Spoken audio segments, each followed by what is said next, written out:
Ayan po guys, ang ating ulam. Ayan, yung ano guys, bangus. Ginawa natin siyang lipstick. Bangus. Ayan.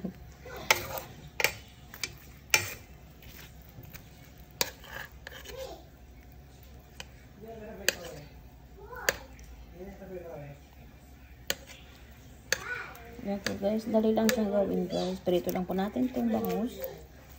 Ayan. Babad muna natin yan sa toyo kalamansi guys. Bawang sibuyas. Ayan. Sarap lang po guys. Ayan ang ating dinner. Ayan. Lagyan po natin siya ng madaming sibuyas kasi nga po is bangus steak. Ang ating ulam. Ayan. Yummy yummy ang ating ulam guys. Ayan siya para maiba naman ang ating pagluto sa bangus guys. Ayan. Ginawa po natin siyang bangus steak. Ayan guys. Ready to serve na po yan guys. Ayan. Tara guys. Kain na po tayo guys. Ayan. Thank you guys for watching. Bye.